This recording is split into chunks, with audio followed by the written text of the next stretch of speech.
దక్షిణామూర్తి పటాన్ని ఉంచి ఏ ఇంటిలో 10 నిమిషాలు రోజు ఆయనను చూస్తూ దక్షిణామూర్తి యొక్క స్తోత్రాన్ని పఠిస్తూ ఉంటారో అటువంటి వారికి ఇంట్లో కష్టాలు ఉండవు.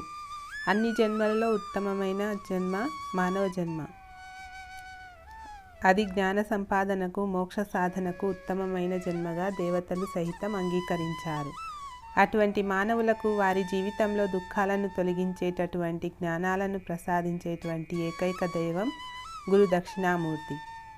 ప్రతి ఇంట్లో దక్షిణామూర్తి యొక్క పటం ఖచ్చితంగా ఉండాలి. దక్షిణామూర్తి పటాన్ని ఉంచి ఏ ఇంటిలో 10 నిమిషాలు రోజు ఆయనను చూస్తూ దక్షిణామూర్తి యొక్క స్తోత్రాన్ని పఠిస్తూ ఉంటారో అటువంటి వారికి ఇంట్లో కష్టములు ఉండవు. దక్షిణామూర్తిని చూసేటటువంటి వారికి, దక్షిణామూర్తి స్తోత్రాన్ని పఠించేటటువంటి వారికి తెలియక చేసినటువంటి పాపములు నశిస్తాయి. వారికి రాబో కష్టములు తొలగించి వారిని దక్షిణామూర్తి రక్షిస్తాడని నమ్మకం. ఏ దయ వలన దుఃఖం పూర్తిగా నిర్మూలనమవుతుందో ఆ దయను దాక్షిణ్యం అంటారు. ఈ లోకంలో శాశ్వతంగా దుఃఖాన్ని నిర్మూలించగలిగే శక్తి భగవంతునికి మాత్రమే ఉంది. ఆ దాక్షిణ్య భావం ప్రకటించిన రూపమే దక్షిణామూర్తి. అన్ని దుఃఖాలకు కారణం అజ్ఞానం.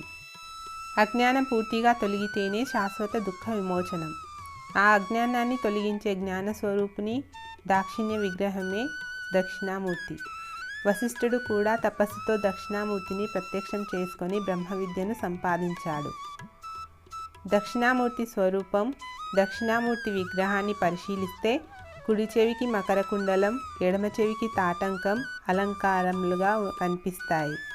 మకర కుండలం పురుషుల శ్రవణాలంకారం, తాటంకం స్త్రీల అలంకృతి. దక్షిణామూర్తిగా సాక్షాత్కరించినది శివశక్తుల సమైక్య రూపమేనని తెలియజేస్తాయి.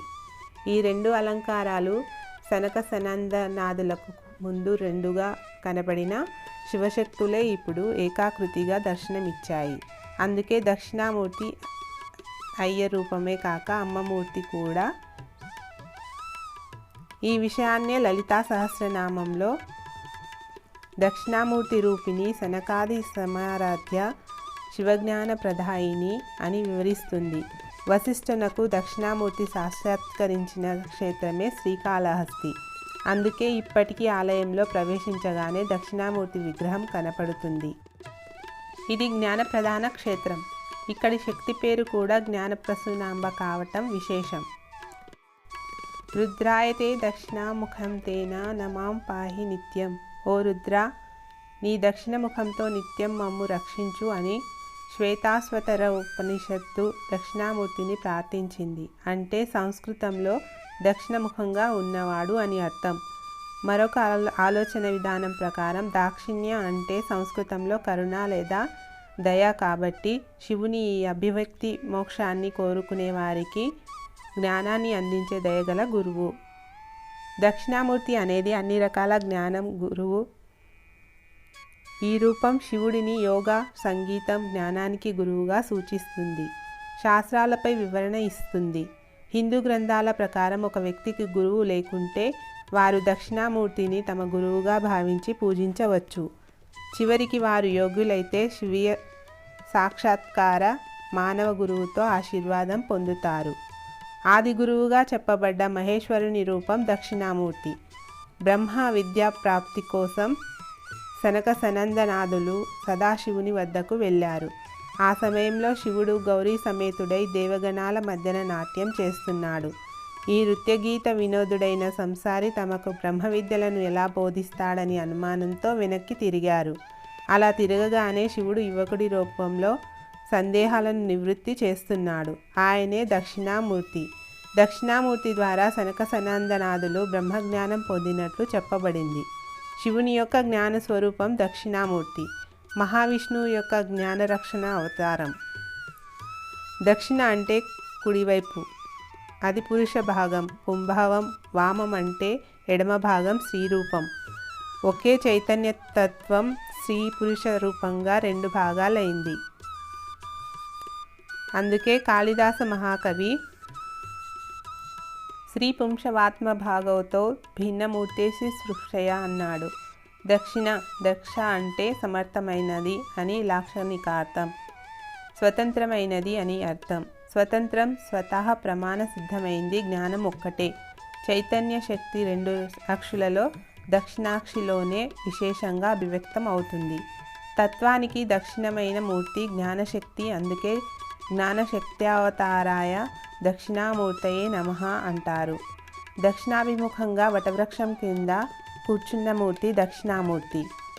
ఆచార్యేంద్రం బ్రహ్మ విద్యను బోధించే ఆచార్య పురుషులందరికీ మూల పురుషుడు. మౌన వ్యాఖ్య ప్రకటిత పరబ్రహ్మతత్వం. ఆయన మౌనముద్రతో పరబ్రహ్మతత్వాన్ని బోధిస్తున్నాడు. శివుని జ్ఞాన శక్త్యావతారం దక్షిణామూర్తి. జ్ఞాన దక్షిణామూర్తిగా అతని అంశలో శివుడు సాధారణంగా 4 చేతులతో కనిపిస్తాడు. అతను ఒక మర్రి చెట్టు కింద దక్షిణం వైపు కూర్చున్నట్లు కనిపిస్తాడు. శివుడు జింక సింహాసనంపై కూర్చుంటాడు. అతని ఉపదేశాన్ని స్వీకరించే ఋషులు కనిపిస్తారు. అతను పౌరాణిక అపస్మర హిందూ పురాణాల ప్రకారం అజ్ఞానం స్వరూపమైన ఒక రాక్షసుడిపై తన కుడిపాదంతో కూర్చున్నట్లు కనిపిస్తాడు. అతని ఎడమ పాదం అతని ఒడిలో ముడుచుకొని ఉంటుంది. కొన్నిసార్లు అడవి జంతువులు కూడా శివుడిని చుట్టుముట్టినట్లు చిత్రణ ఉంటుంది. భారతీయ సంప్రదాయం గురువు లేదా ఆధ్యాత్మిక గురువుకు ప్రత్యేక గౌరవాన్ని ఇస్తుంది. హిందూ విశ్వాసాల వ్యవస్థలో దక్షిణామూర్తిని అంతిమ గురువుగా పరిగణిస్తారు. జ్ఞానముద్ర ఈ విధంగా వివరించబడింది. బొటనవేలు భగవంతుణ్ణి, చూపుడు వేలు మనిషిని సూచిస్తుంది.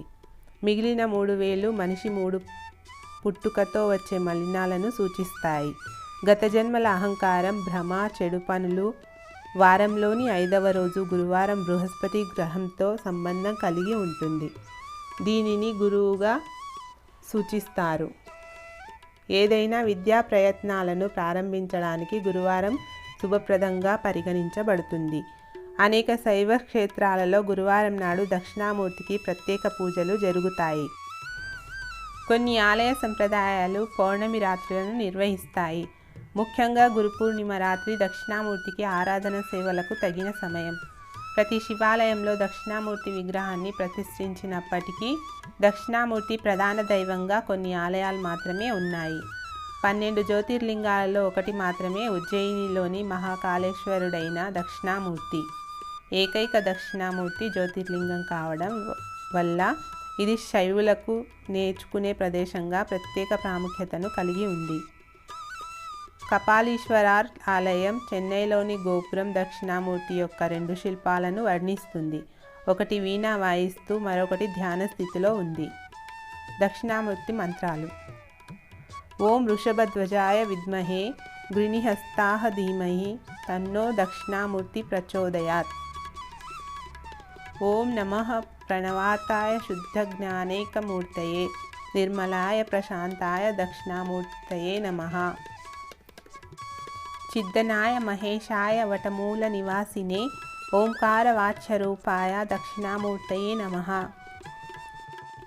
గురవే సర్వలోకానాం భీషజే భవరోగిణాం నిధయే సర్వవిద్యానాం దక్షిణామూర్తయే నమః. దక్షిణామూర్తి సకల జగద్గురుమూర్తి కనుక స్వామి ఆరాధన సకల విద్యలను ప్రసాదిస్తుంది. ఐహికంగా బుద్ధి శక్తిని వృద్ధి చేసి విద్యలను అనుగ్రహించే ఈ స్వామి పారమార్థికంగా ఈ తత్వజ్ఞానాన్ని ప్రసాదించే దైవం. ఓం శ్రీ దక్షిణామూర్తయే నమః.